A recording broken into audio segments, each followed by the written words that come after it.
नमस्कार दोस्तों। आज के वीडियो में हम नेट इकोनॉमिक्स कैसे क्रैक करें, पढ़ाई कब करें, क्या स्ट्रेटेजी यूज़ करना चाहिए, इसके बारे में विस्तार से जानेंगे।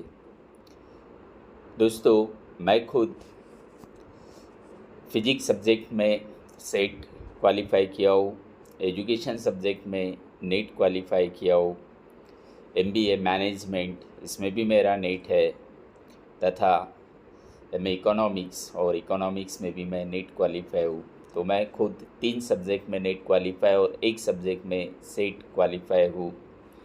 तो ये जो मैंने क्वालिफाई किया तो मैंने क्या स्ट्रैटेजी यूज किया, इसके बारे में मैं आपके साथ कुछ ज़रूरी चीज़ें साझा करना चाहता हूँ। तो नेट हमको क्वालिफाई करना है तो इसमें हार्ड वर्क के अलावा स्मार्ट वर्क करना बहुत ज़रूरी है। स्मार्ट वर्क कैसे करेंगे हम? तो जब आप पीजी फर्स्ट ईयर में होते हो, इसी टाइम में आपने अपनी पढ़ाई के अलावा पैरेलल प्रिपरेशन नेट या सेट एग्ज़ाम का करना चाहिए। क्योंकि आप नेट सेट का सिलेबस अगर देखोगे तो ये सिलेबस आपके पीजी के सिलेबस से मैच होता है।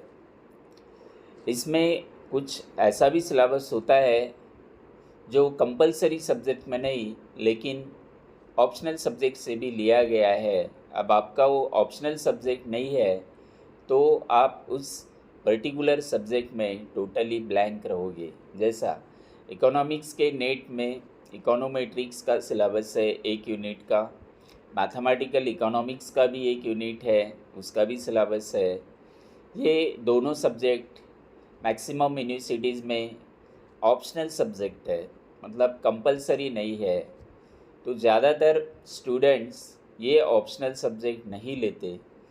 तो इससे क्या होगा कि इस यूनिट से जो पूछे हुए क्वेश्चंस है ये उनको समझ में नहीं आएंगे और ये उन्हें अटेम्प्ट करने की कोशिश जनरली नहीं करते।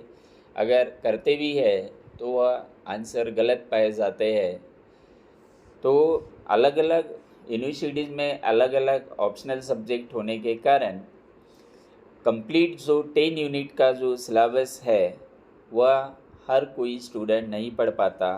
अगर हम एक नज़र इसके ऊपर डालेंगे तो देखिए कि जो 10 यूनिट है इकोनॉमिक्स के सिलेबस में, पहला यूनिट है माइक्रो इकोनॉमिक्स, दूसरा मैक्रो इकोनॉमिक्स। ये दोनों कंपलसरी सब्जेक्ट होते हैं इकोनॉमिक्स में।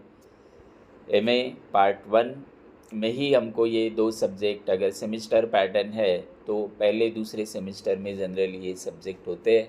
अलग अलग यूनिवर्सिटी में अलग अलग सेमिस्टर में इंक्लूड हो सकते हैं, लेकिन ये कंपलसरी सब्जेक्ट है।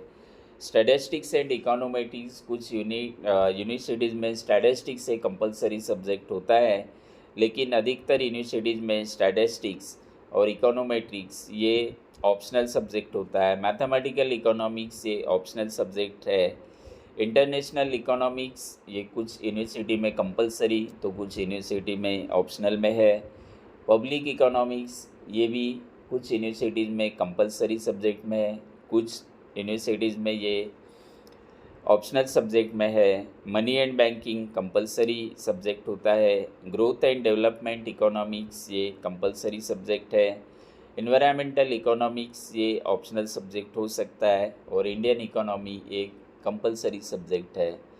तो इस 10 यूनिट के सिलेबस में हमने ये देखा कि 3 से 4 यूनिट जो है सिलेबस के, ये ऑप्शनल सब्जेक्ट के ऊपर है। अगर आपने वो ऑप्शनल नहीं लिए तो आपको वो सब्जेक्ट समझने में दिक्कत होगी। जैसा मैथमेटिकल इकोनॉमिक्स, अगर आप 12th तक साइंस आपका बैकग्राउंड नहीं है और 12th तक आपने अगर मैथमेटिक्स सब्जेक्ट नहीं पढ़ा तो इस सब्जेक्ट के ऊपर पूछे हुए क्वेश्चन आप अटेम्प्ट नहीं कर सकते। तो ओवरऑल ऐसा अगर हम देखें तो 2 से 3 यूनिट के क्वेश्चंस जो है ये आपको इसमें सॉल्व करने में डिफ़िकल्टी होगी, आपके समझ के बाहर हो सकते हैं। लेकिन बाकी जो 70% सिलेबस है यह आपने कंपलसरी सब्जेक्ट में ही पढ़ा हुआ होता है।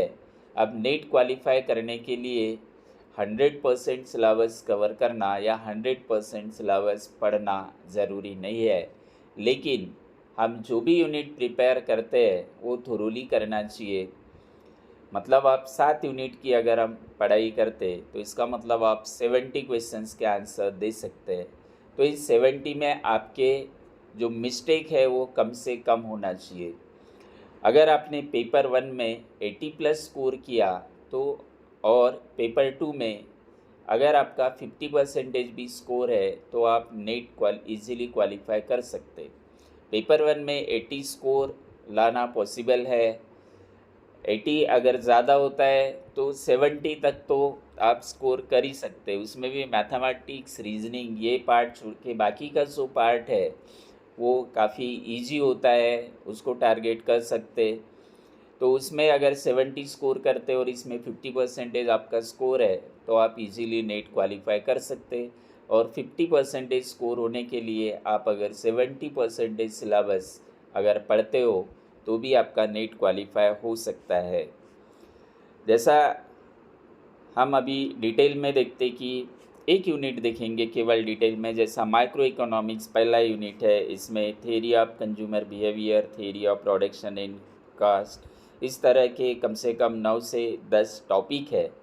तो आपने पढ़ाई करते वक्त क्या करना चाहिए कि जैसा थ्योरी ऑफ कंज्यूमर बिहेवियर है, इस टॉपिक के ऊपर पिछले 10 साल में प्रीवियस ईयर क्वेश्चंस आपको देखना है।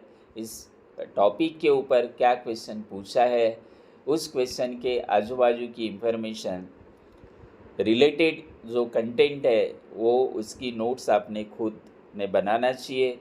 और इस तरह अगर आप टॉपिक वाइज पढ़ाई करते, प्रीवियस ईयर क्वेश्चंस में उस टॉपिक के अंदर क्या पूछा गया है वो सारे क्वेश्चंस और पूछे हुए क्वेश्चंस के चारों ऑप्शंस, उसका डिटेल्स, अगर इस तरह की आप पढ़ाई करते तो आपका नेट इजीली क्वालिफाई हो सकता है। ऐसा हर टॉपिक जितना 70% सिलेबस आप टारगेट कर रहे, मैं पहले भी बोल चुका हूँ कि सारे सब्जेक्ट कोई भी नहीं पढ़ता, उसको कुछ ऑप्शनल सब्जेक्ट छोड़ना पड़ता है। अगर जिनका 12th तक मैथमेटिक्स बैकग्राउंड है या ग्रेजुएशन तक मैथमेटिक्स सब्जेक्ट उन्होंने पढ़ा है तो उनको इकोनोमेट्रिक्स, स्टैटिस्टिक्स और मैथमेटिकल इकोनॉमिक्स ये सब्जेक्ट आसान हो सकते हैं। वो उनके ऑप्शनल में अगर एग्रीकल्चर इकोनॉमिक्स नहीं भी लिया तो भी एडिशनल पढ़ाई करके वो कवर कर सकता है। लेकिन आपका मैथमेटिक्स बैकग्राउंड नहीं है तो आप 2 से 3 यूनिट जो ऐसे हैं जिसमें आपको काफ़ी दिक्कत होगी। इसीलिए 70% सिलेबस कवर करने के बावजूद आप नेट क्रैक कर सकते। जिनका मैथमेटिक्स, इकोनोमेट्रिक्स ये बैकग्राउंड है वो 100% सिलेबस पढ़ सकते हैं और वो आराम से नेट के अलावा JRF जो होता है वो JRF भी क्वालिफाई इससे कर सकते हैं। आने वाले दिनों में मैं इसके ऊपर कंटिन्यू वीडियो बनाते रहूँगा। आपको वीडियो अच्छा लगा होगा तो लाइक एंड शेयर कीजिए और इस टाइप के वीडियो प्राप्त करने के लिए इस चैनल को सब्सक्राइब कीजिए।